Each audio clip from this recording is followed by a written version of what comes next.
Fairy Tale, Transformation Mage. Chapter 1, Lucky Reincarnation. In an endless void where in every direction, there is a mix of iridescent colors, a person whose body can be considered see-through is floating aimlessly. The person seems to be like a teenager who is currently unconscious and is freely floating around. Suddenly the eyes of the person started twitching and soon he opened his eyes, looking up and seeing the void. He looked at the void for a while and then, as if a sudden realization hit him, he blinked in surprise and then started looking around only to find the same scenery everywhere. He remained silent for a while and then began thinking about his current situation. After thinking for a couple of minutes he opened his eyes and said, "I don't know what is happening, let's just sleep," and again lied down and closed his eyes, preparing to go back to his sleep. "Don't you think that you have already slept enough?" Suddenly the boy heard a calm voice making him open his eyes and sit up, only to see a middle-aged man standing in front of him wearing a business suit. The boy looked at the person with a confused expression and said, "Who are you?" The man looked at the boy and his eyes started glowing, but the boy didn't react to that, making the man slightly surprised. The man's eyes stopped glowing after a while and he looked at the boy with a small smile on his face and said, "Anyway, for the answer to your question, you can call me anything you want because my name can't be comprehended by you." The boy still looked at him with a confused expression and said, "Well then, Mister, where are we right now?" The man just chuckled and said, "Well, we are in the void, my home." "Then what am I doing in your home?" The man just chuckled and said, "Well, not everyone can come here, only those who have died can come here," and he looked at the boy to see his expression, but to his surprise the boy still continued to stare at him without any change in his expression.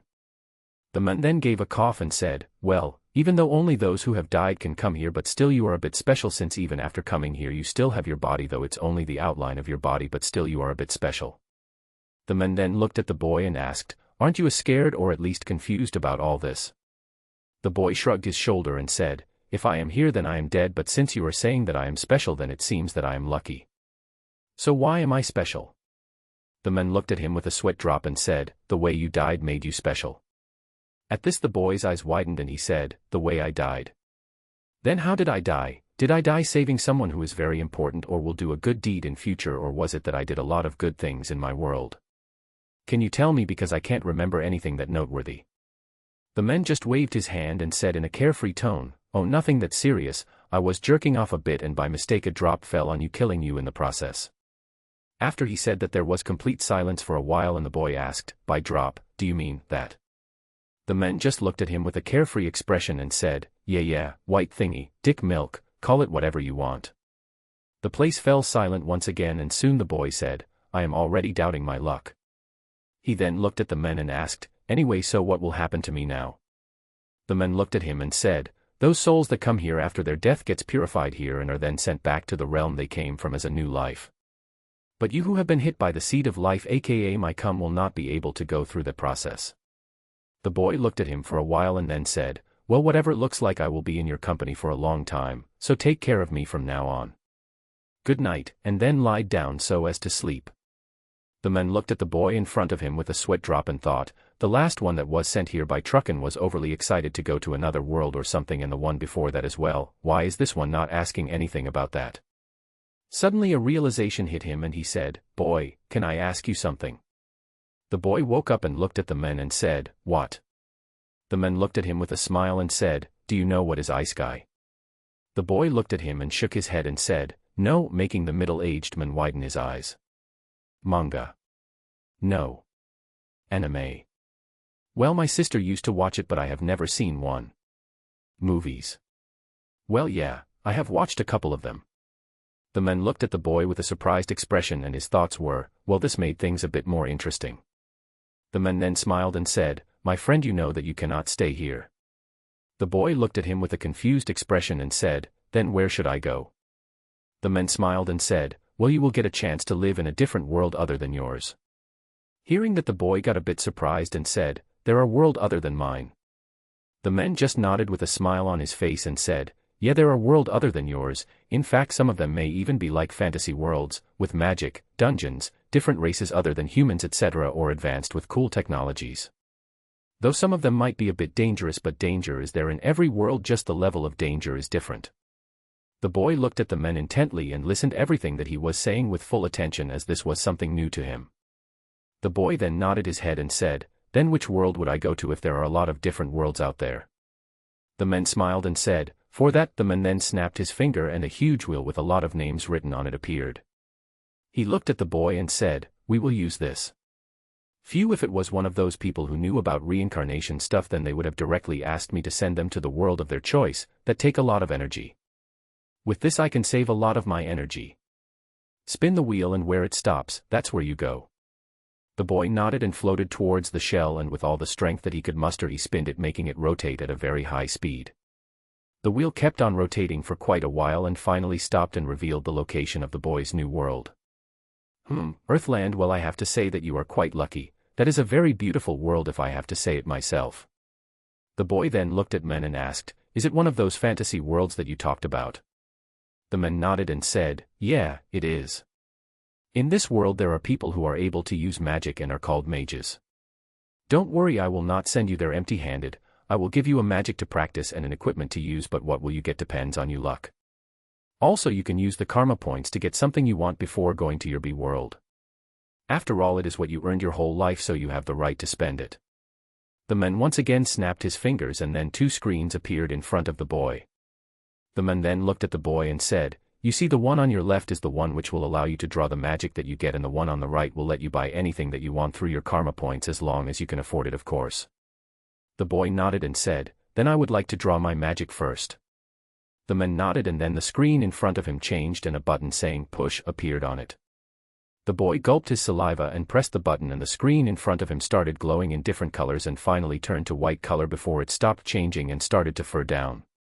The boy then opened the eyes and saw the man wearing sunglasses. The man looked at him and asked, you get a normal magic, huh? Well, looks like you used up all your luck in selecting the world. So what did you get? The boy looked at the screen and said, enhancement magic. Hearing that, the man lost interest and said, oh, that magic, it is good, but it all depends on how you use it and how much you are able to use it. It can be either good or bad depending upon the user. I hope that you make good use of it. Though he explained it, the man was still uninterested with the result, and the boy clearly noticed it. The man then said, well, I will send the information of how to use it directly to your head. He then thought, well, it is a good magic, but I thought that he would get something better. Well, whatever, it just saves my energy if he gets something of low rank. He then placed his hand on the boy's head, and then the information about his magic was sent to the boy's brain. The man then said, so shall we start with the equipment now? The man then snapped his fingers, and then screen once again changed and showed the similar push button. The boy looked at the screen for a while and said, can I first look at this shop? The man shrugged and said, go ahead. He then thought, not like you can get some up power there, because first you don't have points and second you don't have knowledge about different worlds. The boy then turned his attention towards the other screen and started browsing through the list, which only made him confused on what to buy. He thought for a while but then shook his head, not able to decide whether the things he will choose will be useful or not. Suddenly an idea came in his mind and he clicked on the search bar and typed the thing which he want. After going through the window for a while, he chose the thing that he thought would be useful and nodded his head. He then looked at the men and said, I am ready. The men looked at the boy and said, so you bought what you wanted? Well then, let's do it. The boy nodded and took out a golden pill from his pocket and ate it, making the man a bit confused, but he shrugged it off. The boy then pushed the button and the screen once again started glowing in different colors, but this time it stopped at purple before it stopped changing, making the man shocked. How the hell were you able to get an ultra-rare item? The light then died down and the boy saw the man, who had a surprised expression on his face. The boy then smiled, thinking what he got must be good, and said, I spent all my points to get the maximum luck boost I can. The man looked at the boy with a surprised expression for a while before a smile appeared on his face, and he said, so you overcome your lack of knowledge, the only thing that could have caused you some problems. Well, what to say, I am impressed. So what do you get? The boy nodded and looked at the screen and said, it says something called Omnitrix++. After he said that, the man was completely shocked and thought, a simple luck boost gave him the power that can even destroy that world. The screen then disappeared, and then a watch with steel gray strap and an hourglass watch face with a circular rim around it appeared around his wrist. Alien Force Omnitrix, just the colors are different, the strap being steel gray and the Omnitrix symbol being light blue. The boy looked at the watch for a while and then said, it does not show time. He then looked at the men and asked, so what does it do? The men didn't say anything and placed a hand on his head and sent the information to his head. Once it was done, both the man and the boy were left completely speechless, and the boy said, "Wow." The man nodded and said, "Yeah, wow, and not only that, it will improve in future along with you. Those plus after its name are not for nothing. Also it will work a bit differently than the one you have knowledge about." The boy looked at the men and asked, "Why?" The man shrugged his shoulders and said, "Rules of the world where you are going." The boy just nodded and said, "Well, we will see that later." The man nodded and said, "With that done, it's now time for you to leave." The boy looked at the men and then bowed his head and said, "Thank you for all this help." The man waved his hand and said, "Mention not," and snapped his finger, and a portal appeared behind him. "Go through it, it will randomly transport you to any part of the world." The boy sighed and said, "This too depends on my luck." The man nodded and said, "Don't be like that, it was because of your luck that we're hit with my seed of life. Oh, and one more thing, you will occupy the body that will resonate with your soul, so there might be a chance that you can be an old man, a girl, or even a baby, but don't worry, you will be a human, that I can promise." The boy shrugged his shoulder and said, "Whatever, let's get going," and stepped through the portal. Chapter 2, Welcome to the Forest, Indiana, the Kingdom of Dragnoff. In the middle of the forest, a young man was lying unconscious under a tree while wearing some tattered robes. The boy's body was covered with blood and dirt, but suddenly the boy's body started glowing brightly but soon started to die down. The boy, whose body was still covered with blood and dirt, opened his eyes and gazed at the sky above him. He blinked his eyes for a while when suddenly his eyes widened and he swiftly stood up. "OWW, what's up with all this pain?" The boy then looked at his hands and saw them covered in dried blood and dirt. He then started checking his body and then said, "Looks like the person to whom this body belongs to met a very severe accident. Well, whatever, I hope that the one whose body I am currently using have a good life after completing coming back from the void."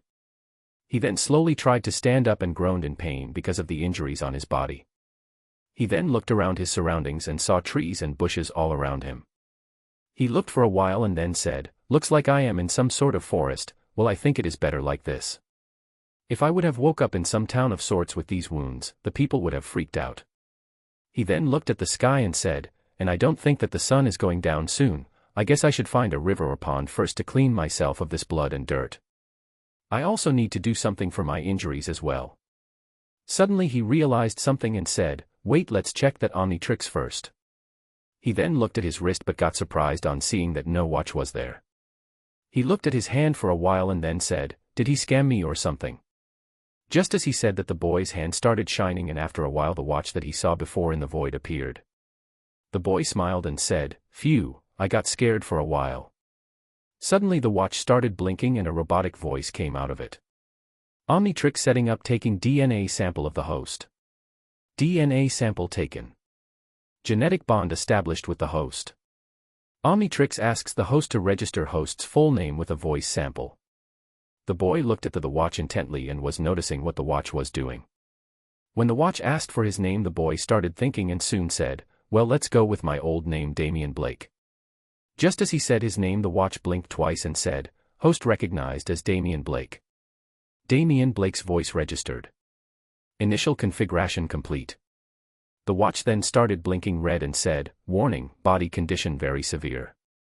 Quick medication required." Hearing that, the boy started to panic and said, "What should I do? There is no way that I would be able to find any hospital or medical facility here." The watch started blinking in blue light once again and the voice said, "Message received from." Should the message be played? Hearing that, Damien got confused, thinking who sent him the message, but he didn't, kept thinking about it and said, "Play the message." Command received. Playing the message. Suddenly the projection of the men whom he met in the void came in front of him, making the boy feel a bit hope. The men smiled and said, "Before you say anything, you should know that this just a recording and we cannot actually talk." "Well then, let's get to the point. If you are seeing this message, then that means that you have successfully reached that world, but your situation must be very severe right now. I just hope that you did not wake up at a place full of people. You may be called weird or something there. But if you are in an uncivilized place, then I think your luck is quite good. Though I guess you must be severely injured. Worry not, cause this great person will gladly help you, as I am very generous. Whisper also, some of the energy used to send a person is left, so why not help you, since you did not give me much troubles like others. Ahem, so as I was saying, you don't have to fear, I will help you this time." You see, I added a storage feature to your Omnitrix, check it and you may find something useful from that. Take care and try not to come back to the void soon. Bye. And the projection disappeared and the watch said, message completed. Damien looked at the watch and said, hey, Omnitrix, can you show me the storage?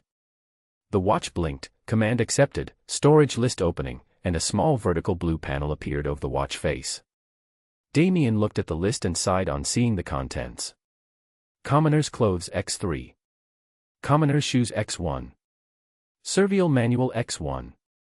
Survival kit X1. Full heal pill X1. Damien then looked at the watch and asked, Omnitrix, how can I take something out of the storage? The watch started blinking and said, imagine the thing that the host desire. Damien nodded and thought for the pill to appear in his hand, and soon a green pill materialized in his hand and he quickly ate it. Just as Damien ate the pill, a pain that he started experiencing a lot of pain in his body and started shouting, AHHHHHHHHHH. After a few minutes of continuous shouting, Damien stopped and started panting heavily while his whole body was covered in sweat. Fuck, that hurt a lot, but I think that my body is now healed. I just need to wash up a bit and then I will be as good as new. Damien said while moving his hands and legs, checking for any discomfort in his body. He then nodded and said, well, let's look for a river first. He then looked around and sighed and said, let's start walking, I don't know the direction anyways. Damien then started walking slowly, checking his surroundings carefully for any animals or water body to come in his sight. While walking, suddenly a realization hit him and he thought, wait, wasn't there that enhancement magic as well? But how am I supposed to use it? I mean, I know what it does, but how should I use it when I not even know what magic is? Sigh, whatever, I will think about it later. Let's check how fit this new body of mine is. An excited expression formed on Damien's face and said, let's see how fast can I get, and immediately started sprinting through the forest with a huge smile on his face.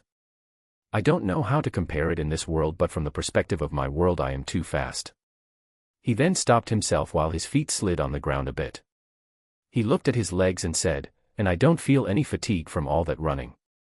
My stamina is great as well. Now let's check my strength.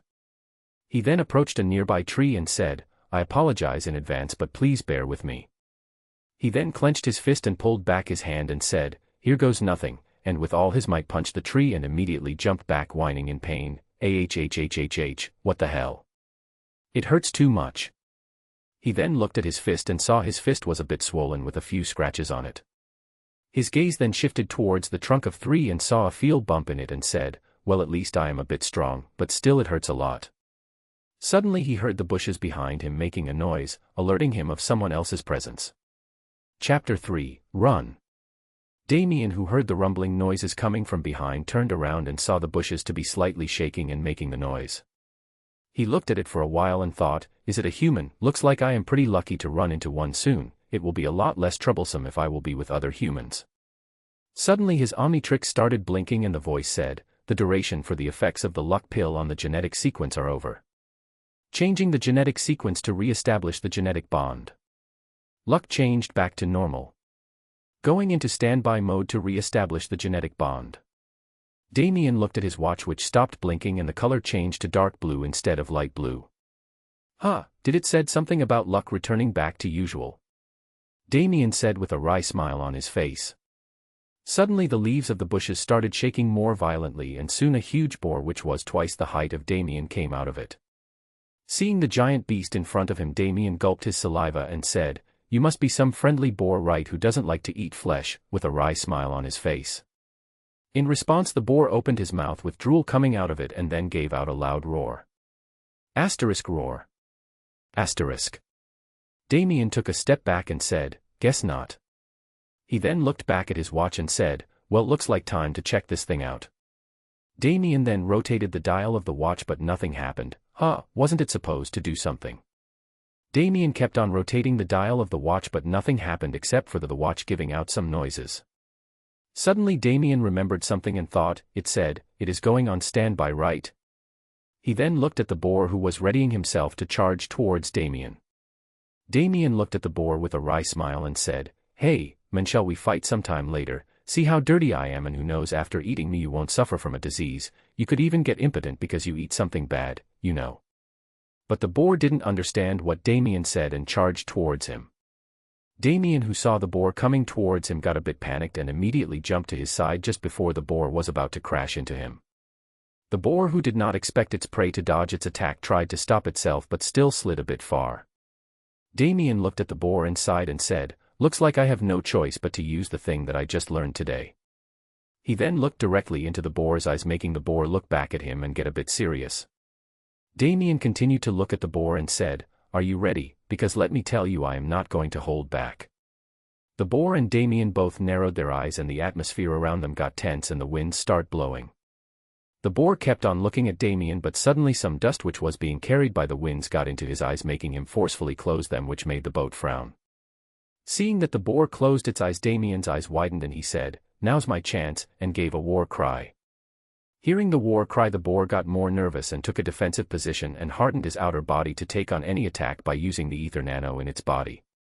"I will use useful ability that I found today. Run like a bitch," and started running away from the boar with all his might, not even looking back at the boar. The boar, who didn't felt any attack on its body, got confused, and after it thought that it can open its eyes, it opened then and saw his prey running away with all its might. Seeing the bluff that the prey did, the boar got enraged and started charging towards Damien with its full force, destroying every tree and rock in its path. Damien, who thought that he was now pretty far away from the boar, gave a sigh and turned his head around to look for the beast, but seeing the boat charging towards him with all the destruction it was causing made Damien's face tense up and he started running faster as his adrenaline levels started rising. "Why the hell am I in this situation?" Just as he said that, a piece of paper appeared in front of him and got stuck to his face. Damien hurriedly took the piece of paper off his face and saw something written on it. "Your favorite and generous, or who you call Mr. Well, it seems like you didn't read the description of the thing that you bought. I, being the generous person I am, will state it out for you. 3rd grade luck pill. Increase the good luck of a person 5 times for a limited amount of time, but changes the original luck to bad luck for 10 minutes after the duration is over. PS run. Bitch. Run. Bye." Damien, who read the information on the paper, got even more panicked and threw it away and again focused back on running, but soon started the sounds getting louder and closer to him. He turned his head and saw the beast to be quite close to him and could catch him any moment then. He then looked at his last piece of support, his watch, and started rotating his dial once again. Seeing that there was still no change in it, he started praying, "Please, please, please, please, please, Almighty Omnitrix, start functioning soon, it is a matter of life and death here," and kept on rotating the dial. Suddenly the watch started blinking and the voice said, "Genetic code reconstruction complete. Genetic bond with the host re-established. All functions available. Starting the system." Omnitrix functioning normally, and then the original light blue color of the watch came back. Hearing what his watch just said made a smile appear on Damien's face. He then rotated the dial once again and the dial raised a bit and a projection came on top of the watch, and Damien hit the dial without even caring which being he would transform into and got enveloped in a blue light. The boar, who saw the light coming out of Damien's body, closed his eyes but still kept on charging, seeing that his prey was right in front of him. The boar crashed against the glowing Damien, sending it flying, and then opened its eyes to collect its prey. But when it opened its eyes, it saw the glowing Damien's body changing, and when the body was about to come creating on the ground, the light died down and revealed a creature with pale green arms and head which looked like made up of some sort of crystals, while the rest of the body was covered in indigo crystals with same 6 pale green spikes coming from its back and 2 coming out of its chest. There was also a circular protrusion on the center of its chest, revealing an hourglass figure emitting a light blue glow. The new figure landed on the ground quite easily and started to check its body. He then looked at the boar and said, "Let's see who is tougher, you or Diamond Head," and changed its hands into spikes. He then looked at his hands and said, "Oh, cool," and again looked at the boar. The boar, who saw the new creature standing in front of him, got a bit surprised but still nonetheless started to gather up its power to charge towards him. Seeing that, Damien smirked and changed its arms once again, making it change into a bundle of small and sharp crystals, and started launching them towards the boat, making the boar widen its eyes in surprise. The crystals which were launched at the boar easily penetrated in its skin, making the boar groan in pain and give out a painful grunt. The boat, who now knew how dangerous the person in front of him is, immediately hardened its body using the ether nano and got ready to face the attack. The crystals which not hit the boar still penetrated through its body but were not very deep this time, making the boat avoid any fatal injuries. Seeing that, Damien narrowed its eyes and said, "Okay, then let's try this." Damien then smashed his fist in the ground and a lot of crystal started to grow out of the ground and trapped the boar's legs, making it unable to move or run away. A smirk appeared in Damien's face and he again changed his hands to huge spikes and launched towards the boar. The boar, who saw the figure coming towards him, wanted to move away from the path but was unable to because of the crystals. Seeing that there was no way of escape, the boar channeled all his ether nano to strengthen its defense and got ready to tack the attack. Damien, who saw the boar stop fidgeting, smirked and said, "No matter how durable you get," and thrusted his spike of a hand in the boar's neck, killing it instantly. "You cannot be harder than a diamond," and took his hand out of the boar's neck and shook it once to get rid of the blood and changed his hand back to normal. Chapter 4, Magic. After Damien got his hand back to normal, he looked at the boar and said, "So now what should we do with you?" He thought for a while and then said, "Oh well, it can be used as food and there might be the process of butchering it in that survival manual." He then looked at his body and thought, "So how does I turn back to normal?" He thought for a while and then moved his hand towards the Omnitrix placed at the center of the chest and pressed it. Just as he pressed the Omnitrix, his body again got covered in blue light and started turning back to normal. Soon the light died down and revealed Damien back in his human form. Damien, who got back to his human form, immediately fell on his knees and started panting.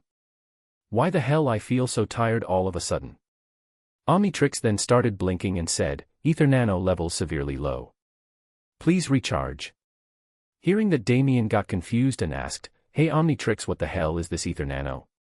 Omnitrix once again started blinking and said, "Ether nano is a form of energy that the Omnitrix uses to allow the host to change into various genetic transformations. Current level very low. Approximate time to get recharged to transform again is 30 minutes. Hearing that, Damien fell silent and then began thinking, it must be the energy required to use the so-called magic here. So the Omnitrix uses my own ether nano or magic power to transform, huh? Damien once again looked at the watch and asked, "Omnitrix, what is the energy consumption rate for a transformation?" Omnitrix blinked and said, "Transformation duration depends on the host's ether nano levels and the genetic sample. The more ether nano level the body has, the longer the duration, and the stronger the genetic sample used, the faster the consumption." Hearing that, Damien sighed and said, "I guess I have to raise my ether nano levels to survive in this world.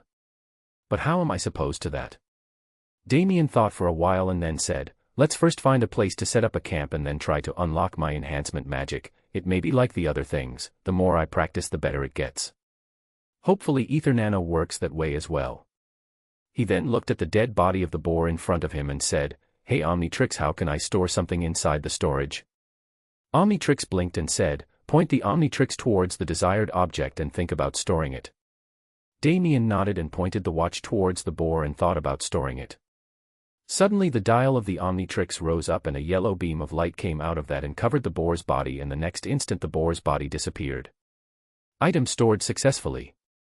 Damien then looked at his watch and looked at the storage list and saw wild boar, large, written on the screen.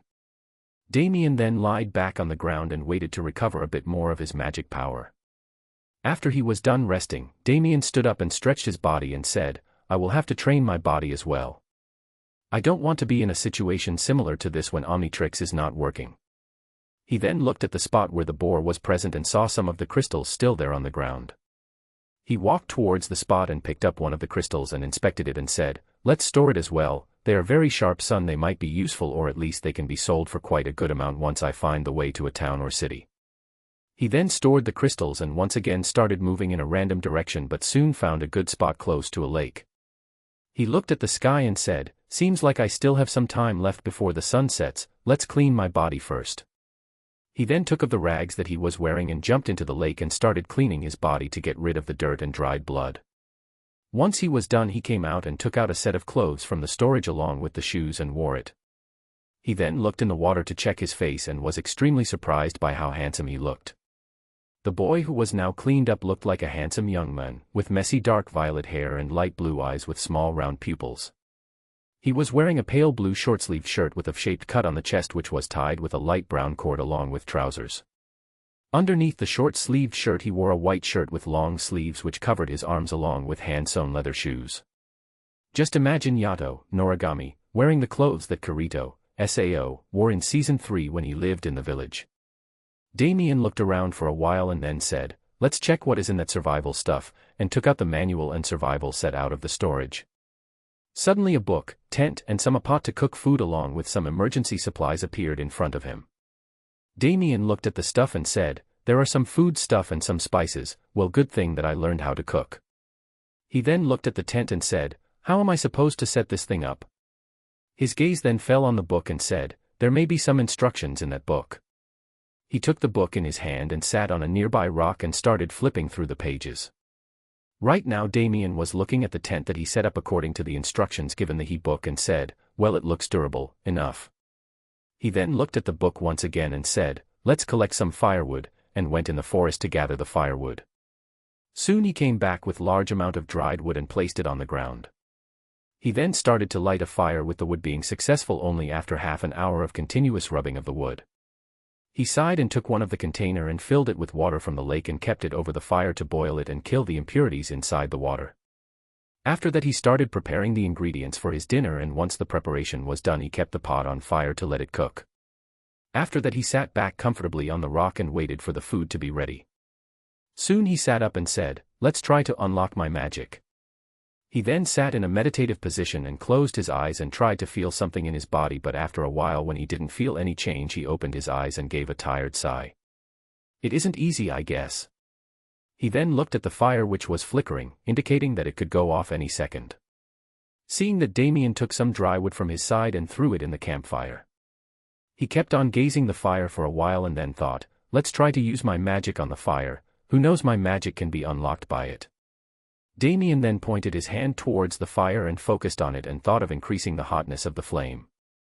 He kept on focusing on the flame for a long time, but still no change could be seen in it. Just before he was about to give up he felt a small headache, and just at that moment the size of the flame increased for a moment before going back to normal as Damien lost his focus.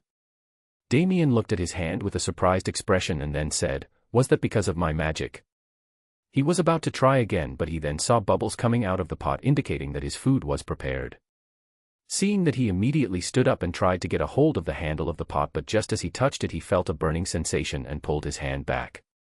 "Ow, ow, ow, ow, ow, it is very hot, how am I supposed to take it off the fire?" He then looked at his hands and started blowing on his fingers in order to ease his pain a bit. Suddenly an idea came to him and he said, "Let's try my magic and increase the heat resistance of my body." He then closed his eyes for a bit and focused once again, but this time he felt something moving inside his body. He then opened his eyes and once again moved his hand towards the pot, but this time he lifted the pot off the fire without any problem. He then kept the pot on the ground to let it cool down a bit and then said, "Looks like I unlocked my magic, now the only thing left for me to do is train and train. And once I think I am strong enough, let's find a way out of the forest." Chapter 5, Hello There. A blur is seen jumping from tree to tree throughout the forest while a small chicken-like creature is running away from the said blur. "Don't think you can run away from me, my dear lunch." A voice came from the blur, and hearing that, the chicken-like creature started running faster. But soon the chicken-like creature bumped into something and fell back rolling. It then looked up to the thing it crashed into and immediately its face got pale. In front of him was a young man wearing black clothes with a pale green katana in his hand. The young man smiled and said, "I thank you with all my heart for becoming my meal," and slashed his sword at the chicken, and immediately cutting it. The man then moved his hand forward and a yellow beam of light came from his hand and the creature disappeared. The said young man is none other than Damien Blake, who was sent to this new world nearly 2 months ago. In these 2 months Damien's magic power has grown exponentially and he has transformed into a lot of creatures whose DNA is stored in his Omnitrix. Damien's physical features have changed as well, as his body is now much more muscular, but his body was not bulky, and instead was lean, just like a swimmer's body like back on his world. His hair has grown a lot as well, though he usually cuts them with the knife he got in the survival kit. He has also mastered his enhancement magic quite well and is now able to smash big boulders with his magic-enhanced fists. He has also started using a katana which was made of the diamond heads crystals made by one of his alien transformations named Jury Rig, which he found to be quite useful while he was living in the forest. This transformation helped him improve his living conditions quite a lot, as he was quite an excellent inventor. Damien was now quite well known in the forest, as well as during these couple of months he had been challenging different beasts throughout the forest in order to train, but because of all these actions the creatures living in the forest are either scared of him or were eager to fight with him in order to show their supremacy over the subjects of their territory. Right now Damien was returning back from his usual hunt for lunch and was going back to his base. After walking for a while Damien reached the area where he first set up his camp, which now nowhere looked like a small camp with just a tent. Damien has built a small yet durable hut with the materials he gathered from the forest, with traps lying all around the hut within a radius of 100 meters. Various pots made of clay to store food, a proper primitive toilet, and a lot of swords and spears he made from wood and stone. Though these weapons were not as strong and durable as his katana, with the use of his magic they become quite good and are very helpful in his hunt if the need for using these weapons arises. He then went towards the weapon shelf and took 2 spears from that and then started walking towards the lake. He stood in front of the lake, folded his trousers so that they do not get wet and said, "Time to catch some fishes," and stepped in the lake. He went to a spot which was a little deeper and said, "Perception enhancement." He then stood completely still without moving from the spot and didn't make any noise. He remained standing for a few minutes when he suddenly noticed some ripples forming in the water near him, and he immediately stabbed his spear in that direction. He then took the spear out of the water, which revealed a huge fish being pierced by the same spear and was completely motionless. He then stored the fish in his omnitrix and then continued catching fishes for a while.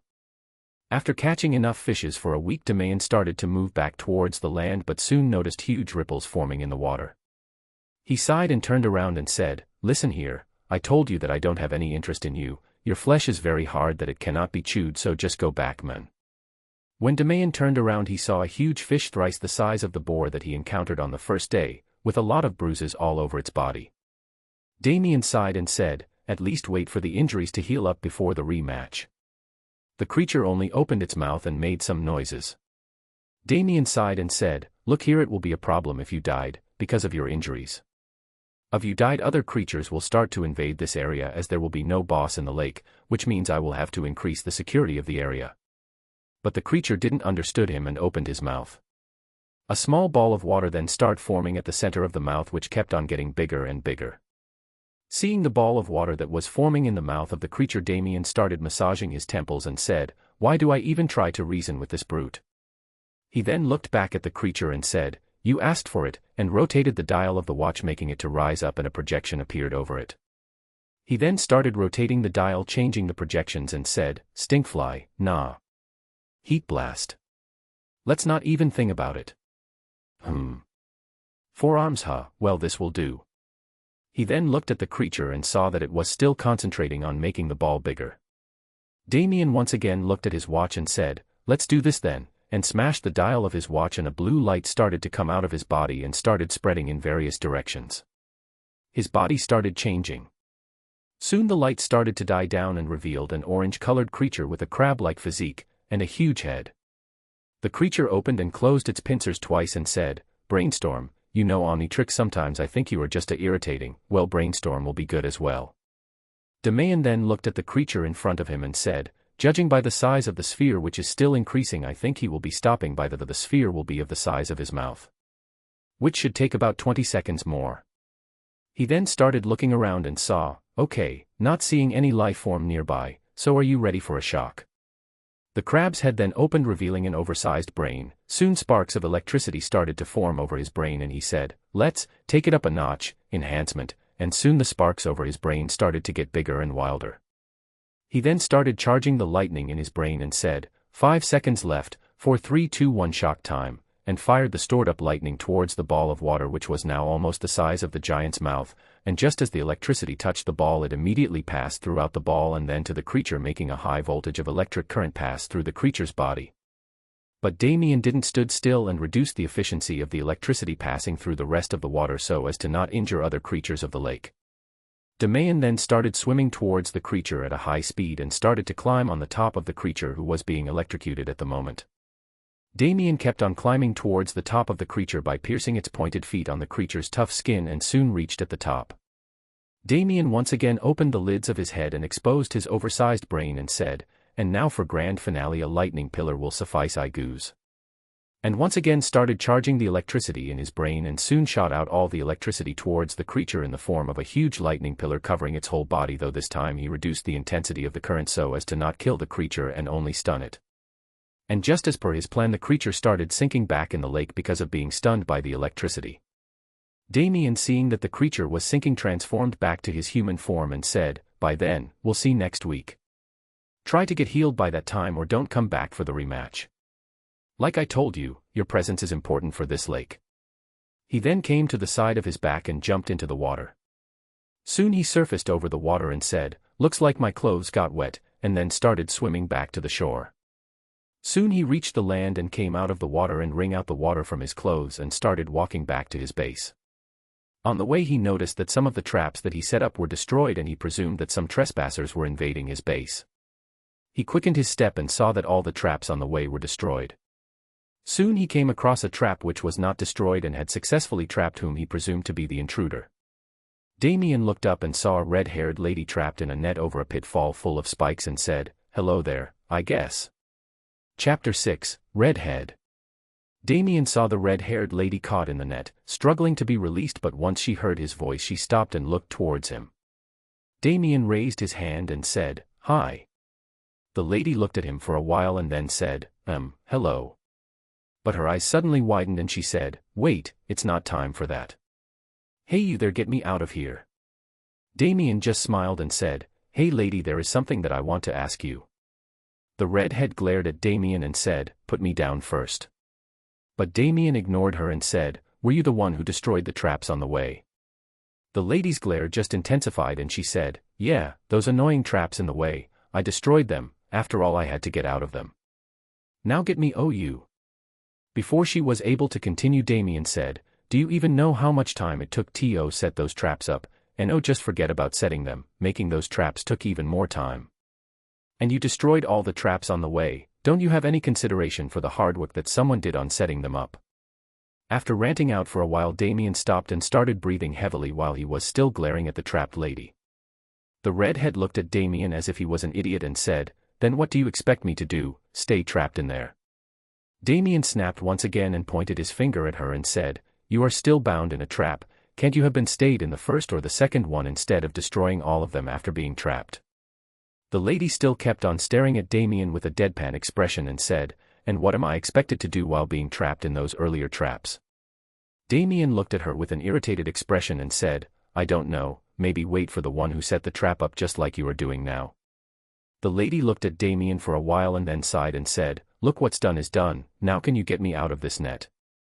Damien's eyes twitched and he said, "Not even an apology, huh? You can get down on your own from there just like you did with the earlier ones. Bye," and started walking back to his base. Seeing him leaving, the lady's eyes widened and she said, "Hey, how do you expect me to get out of this one when there are those spikes below me?" But Damien didn't, turned around and kept walking. "Hey, come back here," but Damien still kept on walking away. Thinking that the boy was just going to leave her hanging like that, the lady gritted her teeth and said, "Fine, I apologize for destroying those traps." Damien stopped on his tracks and turned around with a shit-eating grin on his face. Seeing his grin, the lady's brows twitched but she still kept her calm. Damien started walking towards the lady and said, "What was that I didn't heard properly since I was very far away," with a sweet smile on his face. The lady looked at the boy and her brows started twitching more intensely and she thought, he have some nerve to humiliate the Queen of Dragnov. The lady sighed and said, "I apologize for destroying the traps that you worked so hard on." Damien looked at the lady for a while and then said, "Well, now was that difficult?" and a genuine smile appeared in his face. The lady then said, "Now, can you get me off the here?"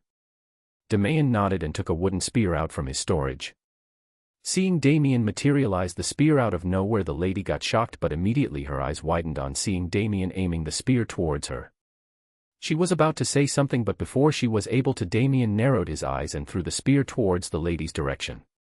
Seeing the spear approaching towards her, the redhead forcefully closed her eyes awaiting for her death but soon started to feel a little lighter.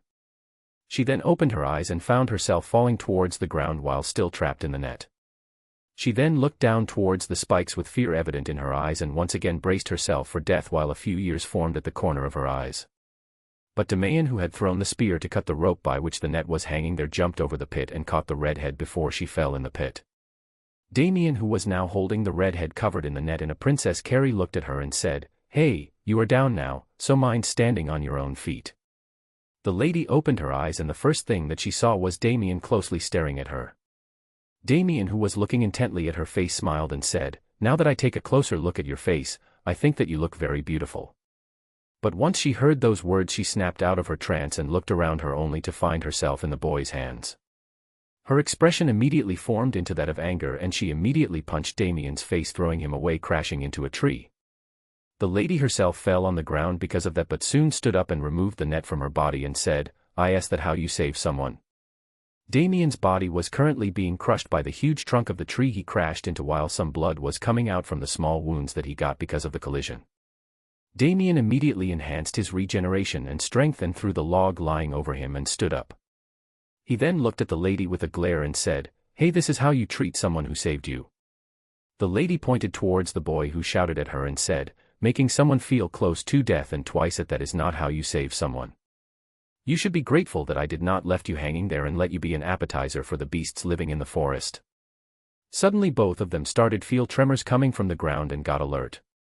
The lady narrowed her eyes and said, "What is this?"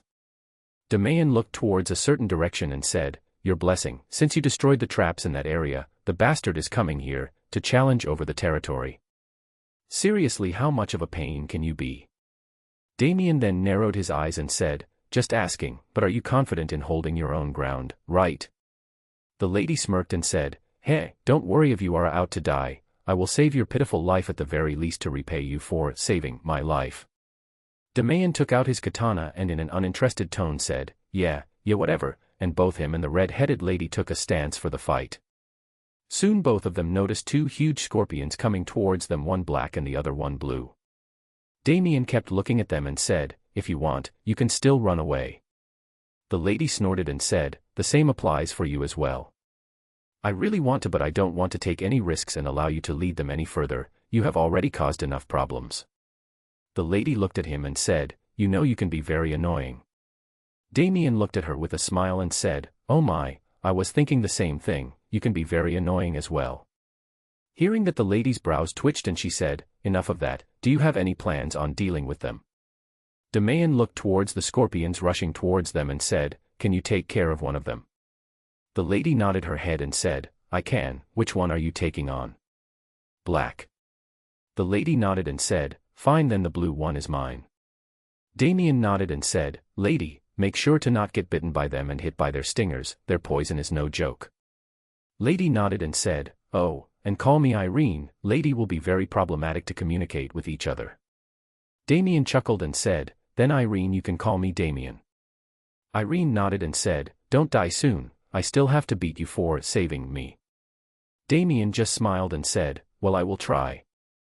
Irene grinned and said, "What, feeling scared of them now?"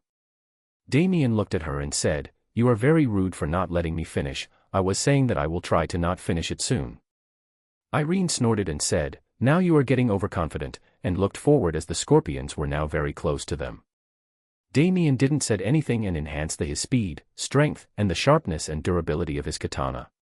He took a stance and soon vanished from his spot, making both the scorpions and Irene surprised by his speed. Suddenly the black scorpion started making a loud noise, making its fellow scorpion and Irene look towards its direction, only to find the sting on its tail on the ground while some fluid were gushing out of its tail.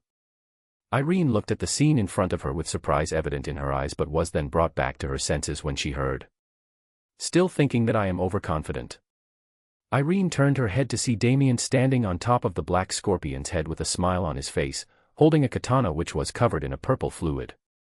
Damien saw Irene staring at him and said, "You can bask in my handsomeness later, first defeat your target." Irene immediately turned her head and looked at the scorpion and said, "Looks like you were not all talk." She then narrowed her eyes and said, "But, you will see what real magic is like." And a red magic circle appeared in front of her hand. A wave of red color was fired towards the blue scorpion, sending it flying back. Seeing that, Damien was surprised and said, "Your magic really is good." Irene grinned and said, "He, well, thank you for your praise, but I think you should focus on the remaining tail that is coming towards you." Damien didn't said anything and turned around and slashed his katana horizontally, cutting a major portion of its tail. He then looked at the scorpion and said, "Hey, you don't have to be like that. It's not good to attack someone like that," but the scorpion only screamed in pain. Irene stopped looking towards Damien and turned her head towards her target and said, "Well, let's finish this one as well," and started running towards the scorpion while firing many small red magic orbs towards the scorpion, making it only able to defend itself. Irene, who was now close to the scorpion, took a high jump and pointed her hand towards Scorpion's head and fired a huge orb of red-colored magic towards it, which caused a huge explosion enveloping the whole scorpion. "Whoa, you are strong, Irene," Damien said, standing on top of a dead black scorpion while his katana was piercing the scorpion's head. He then took his katana out and said, "But you should never let your guard down," and threw another wood spear enhanced with his magic towards Irene, making her widen her eyes, thinking that Damien attacked her, but then she noticed that the spear went past her and a loud screech was heard. She then turned her head and saw Damien's spear piercing through the scorpion's tail, which was very close to her. Seeing the sting, Irene immediately got alert and again fired a huge red orb towards the scorpion's head, and jumped back. Damien also got off from the top of the scorpion and gave his katana a swing to clear the fluids which were covering its blade. He then looked at Irene and said, "Looks like I saved your life once again." Hearing that, Irene got angry and turned her face away and clicked her tongue. Chapter 7, Irene. After Damien and Irene were able to successfully defeat the scorpions, Damien stored the corpses in his storage, making Irene shocked once again. Irene looked at Damien and then asked, "Do you use space magic?" Damien shook his head and said, "Nope, it's just that I am able to store things in a dimension. Other than that, I don't know anything related to space magic." He then said, "By the way, why are you here so deep in the forest?" Irene looked at Damien and said, "That is something that I should be asking. How were you able to go so deep in the forest with all those creatures out there, and what the hell are you doing here in the forest?" Damien crossed his hands and said, "You should the one who should answer me first. I asked you first, not only that I saved your life twice." Irene glared at him and said, "You are very rude. Do you even know who I am?" Damien looked at her with an uninterested look and said, "A very annoying person who ruined all my traps on the way and brought two monsters who could have reached my base." Hearing what Damien said, Irene gritted her teeth and said, "I already apologized you, didn't I? Why are you bringing that up now?" Damien snorted and said, "Yeah, like apologizing will make those traps come back." Irene groaned in annoyance and said, "Fine, I will help you making and setting them up again." Damien didn't said anything and started walking towards his base and said, "Then what are we waiting for? Follow me." Irene looked at Damien for a while and then started following him.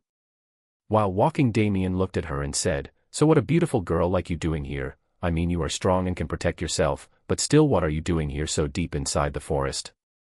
Irene looked at him and said, "I came here to gather some materials for my research. The parts of the monsters living here have a good synchronization with my enchantments, so researching on them is easier and less magic consuming." Damien thought what she said for a while and then said, "But couldn't you have done that by slaying the beasts from the outer part of the forest? That way you wouldn't have to come deep in here, and why do you specifically came to this spot?" Irene continued to walk and said, "Beasts living in the outer part of the forest are not strong and do not provide good material. Also, this is the spot that I have been coming for all this time. What am I confused is what you are doing in here, and that too at my spot." Damien looked at Irene and said, Whoa, whoa, whoa, I have been living in this forest for 2 months and this is the first time that I am seeing you. No, now that I think about it, it is the first time that I have met a human here." Irene looked at him as if he was an idiot and said, "Of course you are not going to meet any humans here. This is after all a restricted area. Since the monsters and beasts living in the forest are too dangerous, the people are not allowed to come inside the forest." After Damien heard what she said, he continued to stare at her with widened eyes and mouth open wide and said, "You mean to say that people are not even allowed to enter this forest?" Irene then looked at him with a surprised expression and said, "What? Don't tell me you didn't even know that." Damien continued to stare at her and then said, "If I would have to know that, why the hell do you think I will continue to stay in the forest?" Irene stared at him for a while and then gave an annoyed sigh. "Forget it, you are a lost cause. Staying in the forest without even knowing about its dangers, I think I should praise you to be able to stay alive for 2 months. Damien suddenly realized something and said, "Hey, you didn't answer my question. You said that this was your spot, but why I haven't seen you for the past 2 months, and most importantly, didn't you say that this forest is restricted for people? How were you able to enter this forest if it's restricted?" Hearing his question, Irene thought, "I don't think telling him that I am the queen of the kingdom will be a good idea." She then turned her head and said, Like I told you earlier, I come to this forest to collect materials for my research, so after collecting enough materials I go back, and regarding how am I able to enter this forest, it is simple, I have the permission to enter the forest. Damien looked at her with a confused expression and said, and how do you have the permission? Irene looked at him for a while and then said, I don't think that it is necessary to tell you, but well, whatever, I am a court magician and I have the permission from the queen herself to enter the forest and collect materials for the research. After all, this research is for the safety of the kingdom. Damien thought about her answer for a while and then said, so you are some big shot, huh? Then can't you send some knights in here to hunt for the monsters? I mean, if your research is so important for the kingdom, then isn't it important for you to stay out of danger? Irene then said, you think too much. I don't like others putting their life on the line for something like this. Those knights are important to maintain the order in the cities and protect the kingdom from enemies. I don't want to make them do this work, as this is but a selfish request of me. Also, I get to relax and travel around a bit like this. It gets quite boring if you get holed up in a place for a long time. Damien stared at her for a while, and seeing that Irene said, why the hell are you starting at me? It's creeping me out. Damien suddenly came out of his trance and said, sorry, I just thought that your personality is very good. Thinking about others even before your own selfishness is something that people don't usually do. I think that's quite admirable. Hearing that, Irene smiled and said, of course I will think about them first, they are my subordinates after all. Damien, who saw her smile, blushed a bit and then said, you look very beautiful while you smile, Hearing that, a slight blush appeared on her face, but she soon calmed down. Damien then placed his hands behind his head and looked at the sky and kept on walking. Suddenly an idea came to his mind and he said, hey Irene, since you are a court magician, then that means that you are quite good at magic, right? Irene looked at him and nodded her head. Damien looked at his expectant gaze and said, then can you help me improve my magic and teach me the theories related to magic? Irene shrugged her shoulder and said, no problem, I will be staying in the forest for a while, I can teach you in my free time. Hearing that, Damien smiled and said, you are quite the nice person, my opinion of you have changed a lot, now. Irene perked up a bit and said, oh, then what was your opinion of mine earlier? Damien didn't even wait for a while and then said, a rude and annoying person who destroyed my dear traps. Irene's lips twitched and she said, you do know how to hold a grudge against someone, don't you? Damien looked at her and said, now don't be like that, I am only stating the truth. Irene looked at him and said, whatever, I will help you with your magic and knowledge while you help me gathering the materials. Damien shrugged his shoulders and said, fine by me, there are a lot of parts that are left after the hunt anyways, you can have them if you want. Oh, we are here, at my base. Irene looked towards Damien and said, like I told you, it's my base. Irene slowly turned her head and looked around the area and observed the facilities that Damien built. She pointed towards the area and said, you built all this? Damien nodded with a smile and said, impressive, isn't it? Irene nodded her head and said, yeah, it certainly is impressive, and both of them walked towards Damien's camp. Damien looked at Irene and said, rest up a bit, I will start making dinner. Irene nodded and put the leather bag she had on the ground and then took off the cloak she was wearing. When she took off her cloak, the sight that welcomed Damien left him completely frozen on his spot. The clothes that Irene was wearing underneath her cloak were a tad bit too revealing, and considering how curvaceous her body was, left Damien completely enchanted. Damien immediately snapped back to reality and placed his hands on her shoulder and said, Irene, I really appreciate that you have no problem in showing off your beautiful body to me. I am very grateful that you put so much trust in me, but please show a bit modesty. You should not show your body to others that easily, and took out the cloak that he made from the hide of th monster that he hunted over the time he lived in the forest, from his storage, and wrapped it around her. He inspected Irene's body once again, and once he confirmed that her attire was better than the one she was wearing earlier, he nodded and then went away to prepare for dinner, leaving behind a blushing and embarrassed Irene, who only realized what she was wearing earlier after Damien told her. Chapter 8, Thank you. After Damien walked away from Irene's sight, she took off the cloth that Damien wrapped around her and put on the cloak she was wearing previously. She then went towards the direction that Damien went to so as to return his cloak. Soon after walking for a while, she saw Damien's back and was about to call him, but stopped and stood speechless on seeing what Damien was doing. Damien, who was unaware of Irene standing behind him, took out the scorpion that they just killed and looked at the dead corpses. I was planning on having the chicken and fishes that I caught earlier for the dinner, but who would have thought that I would get the premium stiff here? He then enhanced the strength and durability of his fists and said, "Here we go," and punched with all his might on the scorpion's body, cracking the hard outer shell a bit.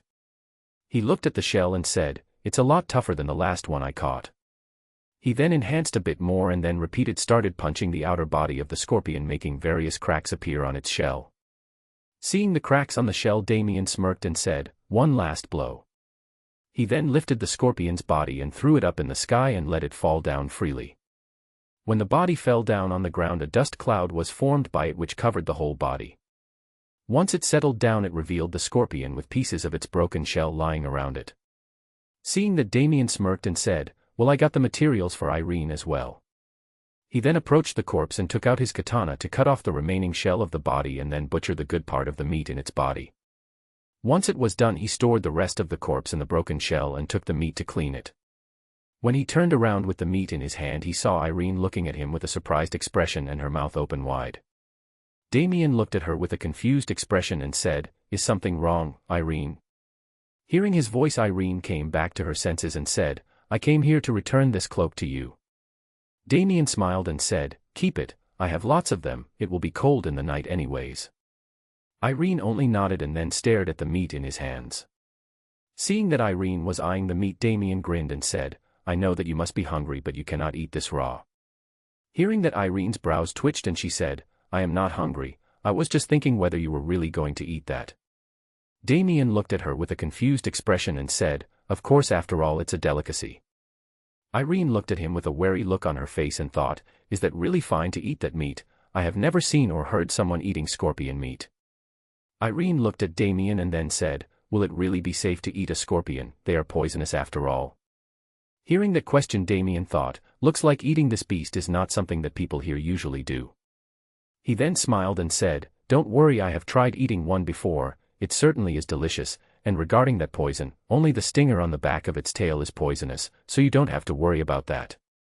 Irene still looked at him with a questioning gaze and asked, "Are you sure?" Damien grinned and said, "Hey, I bet on that you will not even be able to stop praising it after you have eaten it once.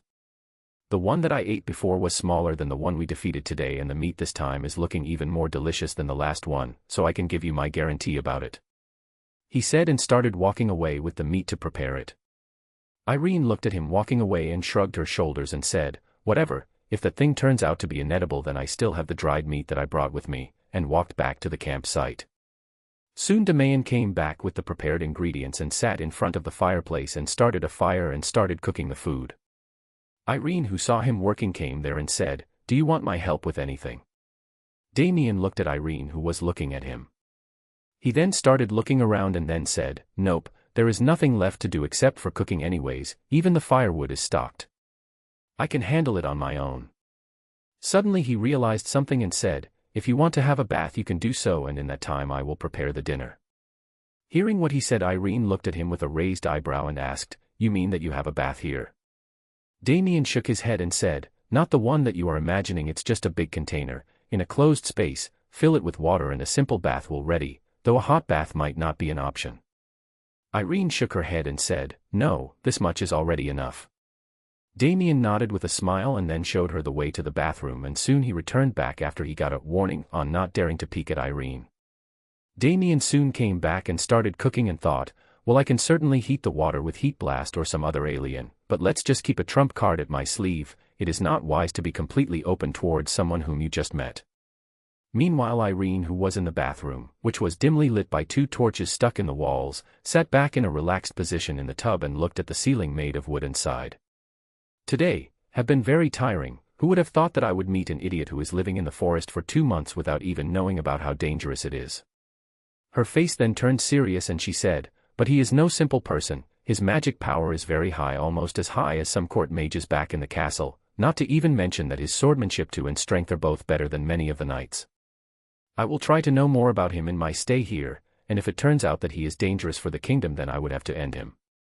She then looked around the bathroom and then said, "But to think that he built up a small house and all these facilities in the middle of the forest, I have to say, he do have talent for architecture, and the cloak he gave me earlier proves that he is a good craftsman as well." Her face then wrinkled in anger and she said, "But he is annoying as hell, he do know how to piss someone off. Ah, he is just a hateful bastard. Hey, I heard that one. Stop cursing me, while you are in there." Irene, who heard Damien shouting, smirked and said, "Oh, that was my purpose all along." She then looked straight and closed her eyes for a while, but then she felt something tingling on her chest. She ignored it for a while, but seeing that the tingling sensation was not stopping, she opened her eyes to see what was happening. When she opened her eyes, she saw a spider walking on her chest, which made her pale instantly, and she immediately rushed out of the bathroom shouting, "Ayahuasca." Damien, who heard her shouting, got serious and turned around and said, "What happened? Some kind of beast?" Damien, who turned around, saw a completely naked Irene rushing out of the bathroom. She then stopped in the middle and said, "There is a spider in there," but Damien didn't say anything and kept on staring at her. Seeing that Damien was not responding, she looked at him and saw him looking intently at her. She was confused by his actions, but soon she realized what was happening. She then looked down and saw herself completely naked and immediately covered her privates and crouched down and said, "Look away, pervert." Damien didn't say anything and simply turned his head around and threw the cloak that he gave her earlier back to her without turning around. Irene, who caught the coat, immediately wore it and stood up and said, "At least say something, it's getting more and more embarrassing." Damien turned around and looked at her, who was looking at him with a glare. Damien thought for a while and then said, Thank you, I guess." Hearing that, Irene started blushing intensely because of embarrassment and gritted her teeth. She looked at Damien with a smile, to which Damien smiled as well, but his smile immediately disappeared when Irene said, "Die," and rushed towards him with her fist covered with magic. Damien, who saw her fist coming towards him, immediately strengthened his body and caught her fist. But Irene didn't stop at that and tried to axe kick him, but Damien caught her leg as well and said, "Calm down, Irene." Irene glared at her and said, Why would I? Even if you beg for mercy, then too I am not going to forgive you for looking at my body."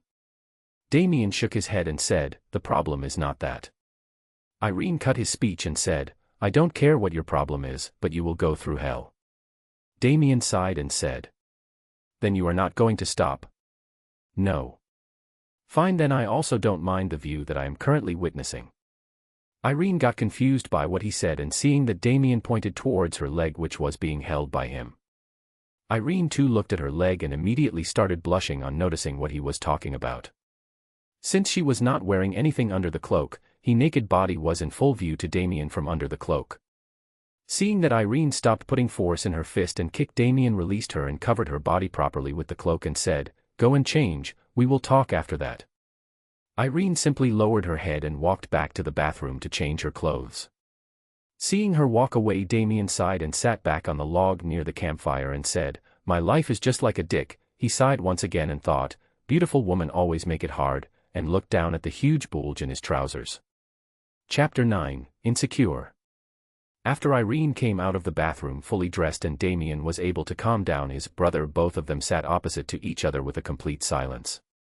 Damien, who thought that the situation was getting very awkward, looked at Irene and saw her looking down on the ground with a blush on her face. Damien looked at her for a while and then sighed and said, "Look here, I am very sorry for the embarrassment that you are suffering right now, but both of us know that it is not my fault and I am not going to apologize for something that I haven't done." Hearing what Damien said, Irene's blush intensified on remembering that he saw her naked. She then looked at him with a blush still evident on her face and said, "So what do you expect me to do? You saw my completely naked body and instead of looking away you kept on staring at me, and when asked to say something about it, the words that came out of your mouth were thank you." Damien looked at her and said, "What do you expect a sexually healthy man to do when a beautiful lady is standing in front of her completely naked?" Irene narrowed her eyes and said, "I don't know, maybe turn around immediately." Hearing that, Damien snorted and said, "Only those who are sissies do that. People who are like me never turn around till it is our fault. The only times I will look around in such situation if it was to be caused by me or if I find the body absolutely disgusting. A gentleman never averts his eyes from beauty." Hearing that, Irene started blushing even more and her ears got red as well. She then pointed her finger at Damien and said, "How can you such a thing with a straight face, and what's up with that thank you?" Damien remained silent for a while and then looked away and said, "I guess there was a bit of my mistake back there. But what I said that time was also true, so I did not regret saying it." Irene, who heard that, looked at him curiously and asked, "What do you mean by that? Do you think that it is just a trivial matter for a woman whose body is seen by someone?" Damien immediately waved his hands and said, "I didn't mean that. Don't you remember that it was I who told you earlier to not show your body to others easily when you took off your cloak? I know how important this matter is, But you should also keep in mind that it is not my fault that I happened to see you naked. But Irene remained completely silent after that. Seeing that, Damien sighed and said, well, if you are feeling insecure around me, then the only thing that I can do is stay away from you.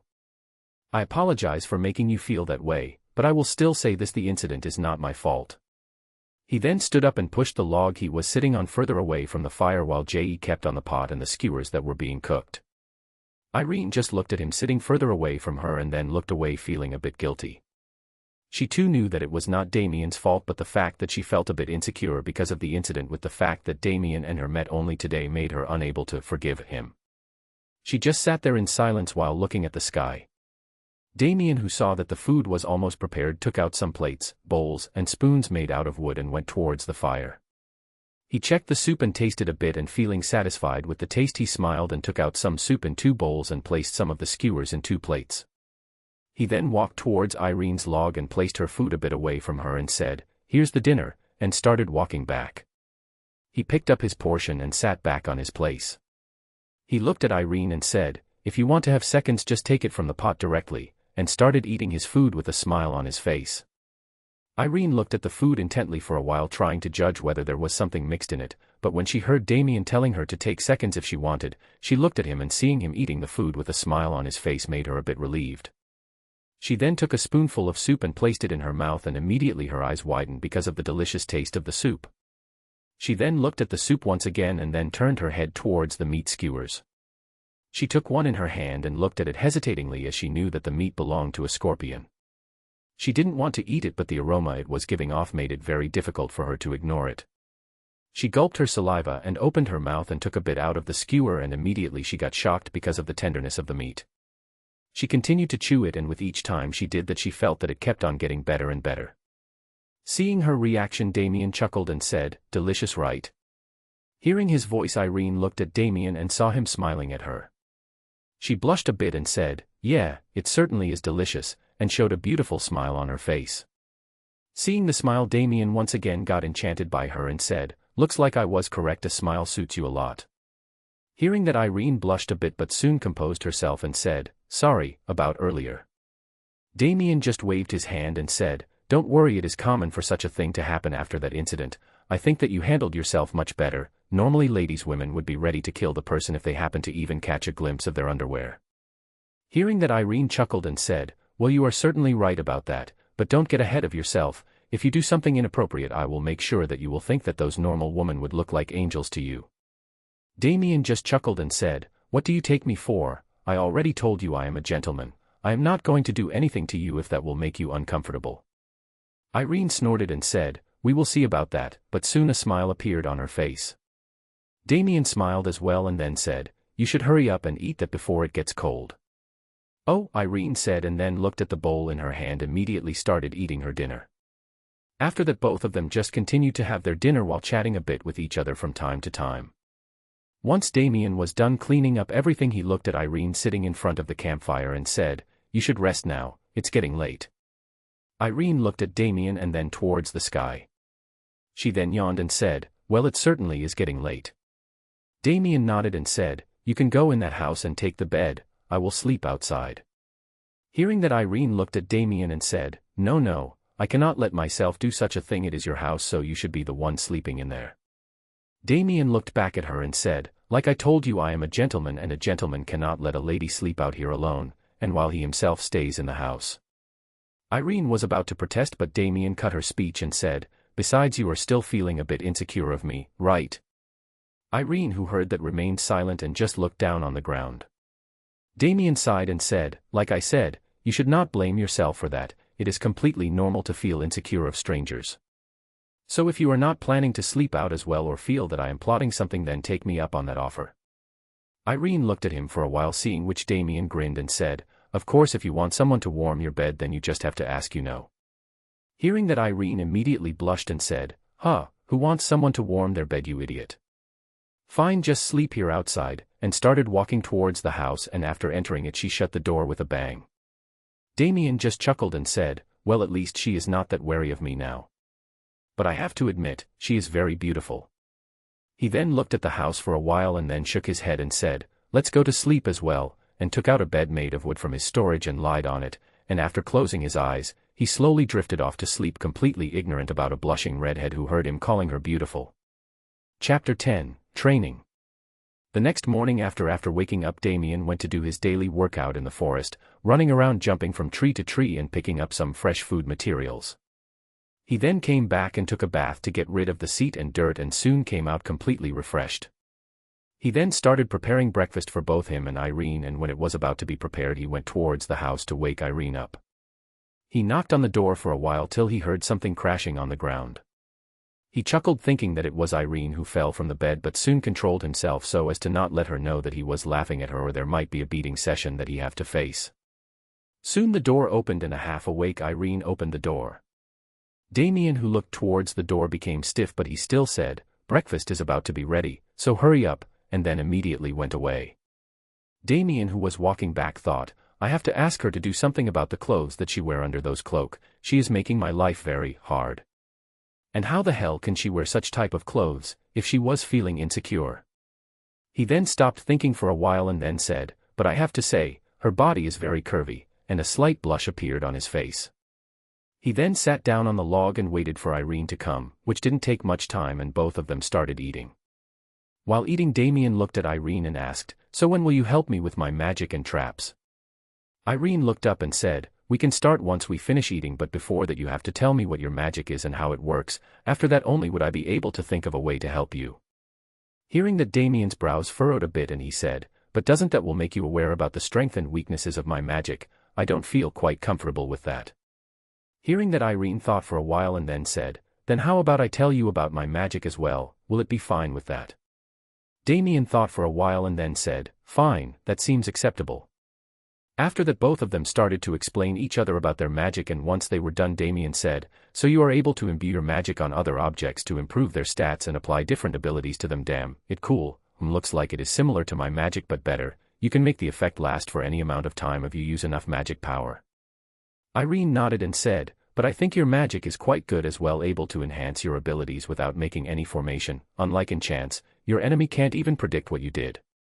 In case of my enchants, if someone knowledgeable in the art of enchantments were to face me, then it will be a very difficult battle, as that person can immediately counter my enchants by seeing their formations."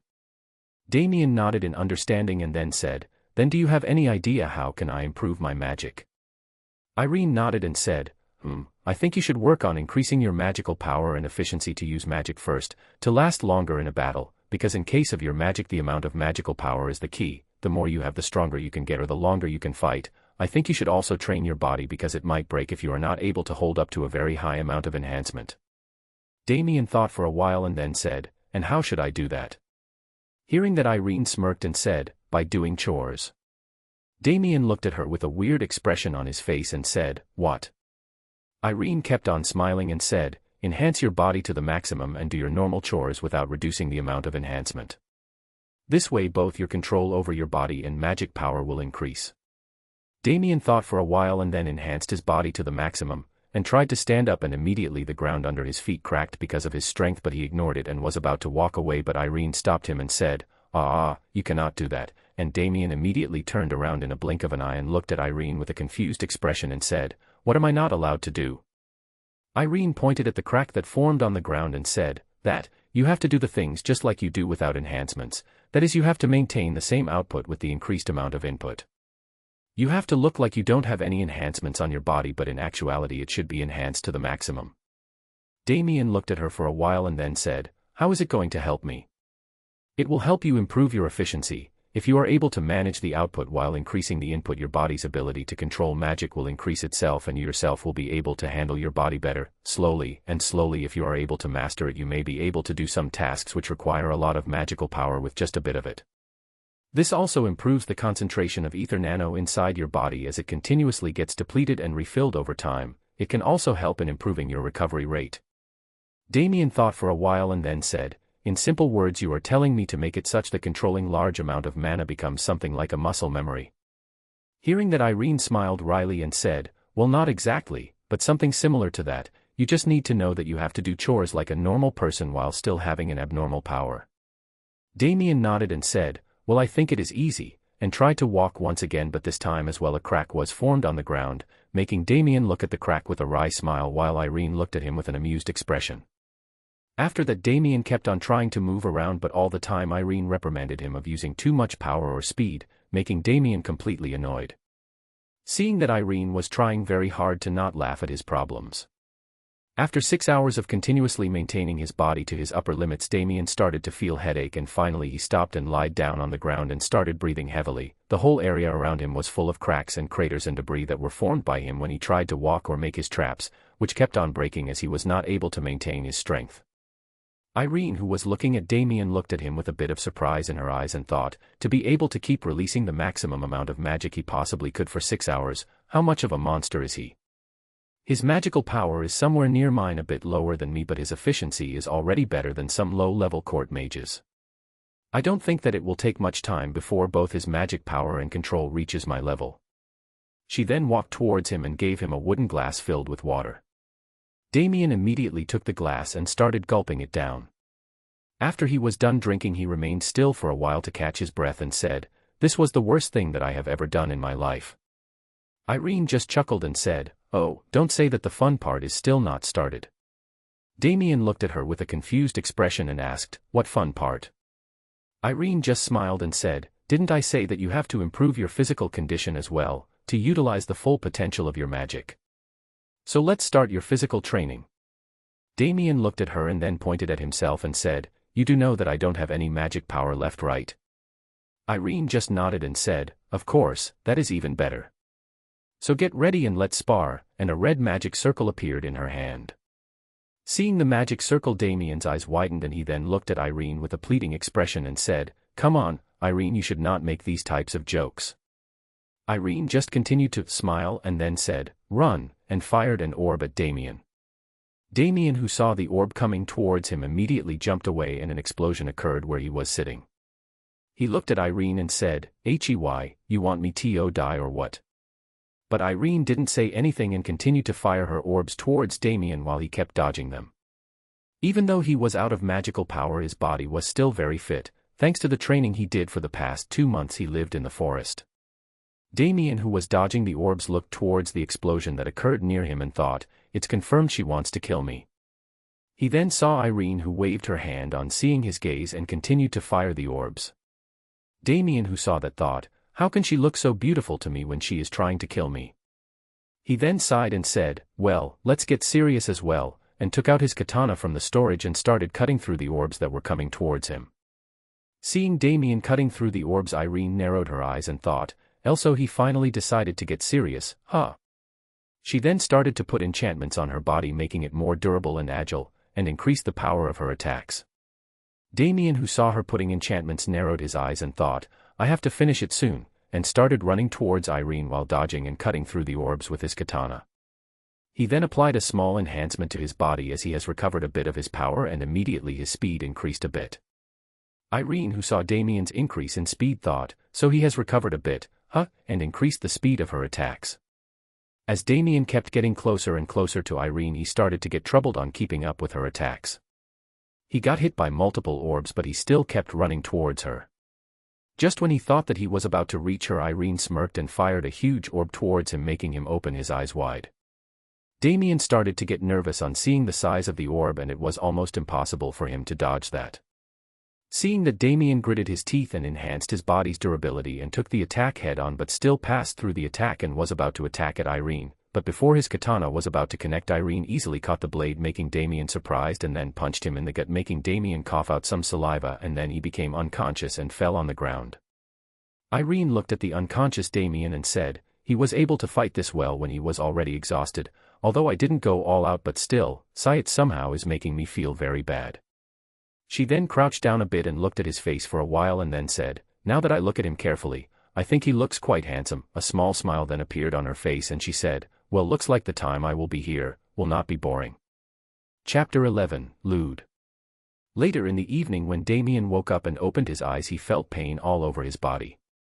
Not wasting any moment, Damien immediately enhanced his regeneration, and in about 15 minutes his injuries got almost completely healed, and he returned back to his working condition.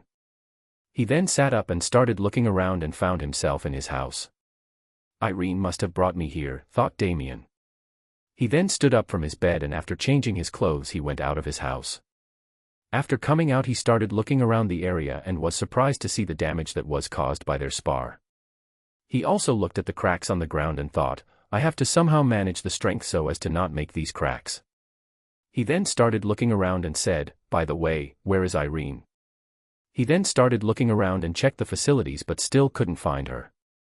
Did she already go back? But her luggage and cloak are still here. Maybe she went in the forest. Well, whatever, let's make some dinner. I have not eaten anything since morning. He then started preparing the food and once it was almost prepared he once again looked around and thought, it's almost night, where has she gone? He then waited for a few more minutes and then said, she must have been caught up in some sort of mess. Well, let's go and look for her. She still have to make up for my traps, weight traps. He then gave a tired sigh and said, I hope that my intuition is wrong. He then took a torch and put the cooked food away from the fire and after making sure everything was fine at his base, he enhanced his senses. My nose can't confirm her scent. I need something to identify her scent first. He then started looking around to find something which had Irene's scent and found her bag lying on the ground. He sniffed the bag and said, nope, not good, lying on the ground for all this while has mixed the scent along with it, my enhanced senses can still not perceive it. He then opened her bag to look for something which will have her scent. There were many things like flasks, dried meat, books, but one of them had a strong scent in it.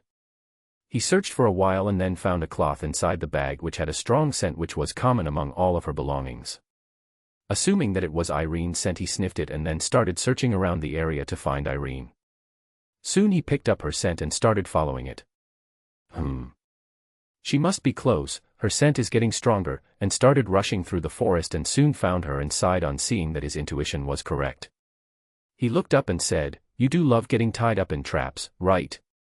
Irene just glared at him and said, why the hell have you placed so many traps around the area, and why did you take so long? Damien just looked at her and said, to ensure the safety of my base and I thought that you were looking out for your materials so I just let you be. Irene looked at him for a while and sighed. She then said, okay, I get it, now can you get me out of here? Damien just jumped and cut the rope she was being tied to and caught her. He then landed on the ground with Irene in her arms and then placed her on the ground and started to untie her. After she got freed Irene stretched her body. Damien then looked at her and said, by the way, I didn't notice any destroyed traps around here. Irene looked at him and said, of course I didn't destroy any, this was the only trap I got caught on. Hearing that Damien looked at her with widened eyes seeing which Irene said, what, weren't you the one who told me to wait for you if I somehow got caught in the traps? Hearing that Damien stood silent for a while and then started laughing which made Irene a bit pissed and she said, hey, what is so funny? Damien soon calmed himself down and then said, nothing. He then looked at her and patted her head and said, good girl, you do know how to follow the instructions. Irene who was being patted got a bit embarrassed and a blush appeared in her cheeks. She immediately smacked his hand away and said, hey, don't treat me like a kid. Damien just pulled back his hand with a light chuckle and then said, how about I go with you for your hunt for the materials, that way you would be safe from the traps. Irene looked at him for a while, she still had a blush on her cheeks and then said, fine, you can come. You did promise me to help me with the materials in return for the training. Damien nodded his head but soon both his and Irene's stomach made a growl which made Damien chuckle a bit and Irene's blush to intensify. He looked at her and said, shall we get going then, I am feeling very hungry. Irene looked at him for a while and then said, well it can't be helped if you are feeling very hungry, then let's get going, with a proud expression on her face but soon started blushing when her stomach growled again which made Damien chuckle once again. Damien then moved his hand forward and said, let's go. Irene looked at his hand and a slight blush appeared on her face and she thought, what? Does he want me to hold his hand? But that is so lewd, I cannot let him do something so indecent to me. She looked at him with a blush and said, two can walk on my own. But Damien just shook his head and said, I know that you can walk on your own but it is so that you don't accidentally step on some trap. Irene narrowed her eyes and said, why do I feel that there was some sarcasm in your speech? Damien just shrugged his shoulders and said, I don't know what you are talking about. Let's get going, and took her hand without her permission and started walking while dragging her with him. What was all Irene could say before she was dragged by Damien and a blush appeared on her face. While both of them were walking, Irene was thinking, "Calm down, Irene, you are not doing something indecent. You are just holding his hand so as to not get caught into some kind of trap. It is not indecent. It is not indecent. It is not indecent." Her gaze then fell on hand which was being held by Damien, and immediately her blush intensified and she thought, "This is totally lewd. It is lewd. It is lewd. It is lewd," and she started panicked a bit. Damien, who felt something was wrong, turned around to see that Irene was panicking a bit. He then pressed her hand a bit to gain her attention, which worked, and then Irene looked at him. Damien then asked, "Is something wrong? Are you injured somewhere?" with a worried look on his face. Irene, who saw the worry in his expression, calmed down and said, "No, I am fine, no problem at all." Damien looked at her for a while and then said, "Are you sure?" Irene just nodded her head with a smile on her face and started walking ahead of him and became to pull Damien instead of being pulled by him, and thought, "I am an idiot, he was just doing this out of worry. And here I thought that he was trying to take advantage of me." Just as he thought that, she felt Damien pulling her, and soon she found her in his embrace. "If you are going to take the lead, at least look out on the way." Damien said that and thrusted his katana forward, piercing through a snake which could have attacked Irene. But Irene couldn't comprehend anything as her mind was becoming a mess. Lewd, lewd. Damien, who saw that Irene was in a daze, shook her body, and after a while she came back to her senses. Seeing that she was back to her senses, Damien flicked her forehead, making her wrinkle up her face in pain. She then looked at her and said, "Came back to your senses," to which Irene absent-mindedly nodded her head. Damien nodded his head and lifted up his katana to show her the snake that he killed and told her to be careful, and once again started walking back to the base while dragging Irene, who was blushing the whole time they were holding hands. Chapter 12, Who Would Want T.O.? Once Damien and Irene were back to the camp, Damien decided to warm up the food, but when he tried to walk away he noticed that his hand was still being held by Irene. He looked at Irene and said, "Hey Irene," making Irene look at him. Damien smiled and then said, "You know, I really like to hold these soft hands of yours, but I have to warm up the food now, so if you mind." Irene immediately blushed and released her hand from him and started running away. Seeing that, Damien chuckled and started walking towards the campfire. After the food was warmed up, Damien served it and both of them started eating while making small talk to each other. Suddenly Irene realized something and asked, "Hey, how did you get healed up so fast?" Damien looked at her and said, "I enhanced my regeneration to the max, and after some time my wounds and injuries got healed. It is something that I learned while fighting a monster in the forest. Man, that thing can regenerate even its lost parts. It was a complete hassle defeating him." Hearing that, Irene looked at him with surprise and then asked, "If it can regenerate its body parts, then how did you defeat him?" Damien looked at Irene and said, "The one I was fighting was a male, so I cut off his manhood, and even though it could have regenerated it, the mental trauma is something else.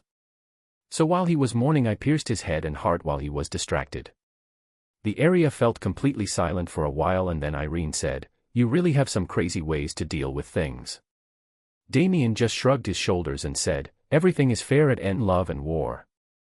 Irene then shook her head and said, "Forget it, so what do you think about the training? Do you think that it have some effects?" Damien thought for a while and then said, I don't know, maybe this because it was just the first day, but I don't feel anything different." "Well, whatever, you know better about magic than me anyway, so I will just have to follow your advice." Irene looked at him and said, "Why do you believe me so easily? Don't you think that I may be deceiving you?" Damien looked at her with widened eyes and said, "Who said that I totally believe you? It is the basic knowledge to not trust someone completely without truly knowing about him. I am keeping a proper guard against everything, but there is the fact that I haven't felt any ill will from you, so I am pretty relaxed around you." Hearing that, Irene narrowed her eyes and said, "So you mean to say that if I were to have any ill intentions, then you would have attacked me?" Damien just smiled and said, "Yes, I would have done that. After all, I want to survive in this world, so I would not hesitate to take someone's life if they were to threaten me." Irene then smirked and said, "Do you really think that you could kill me if I were to attack you?"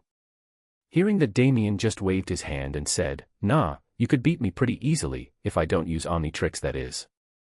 I already know that you were holding back quite a lot while we were sparring or while the scorpion attack, but I also know that you won't kill me." Irene raised her brows and said, "Oh, and why did you think that?" Damien just smirked and said,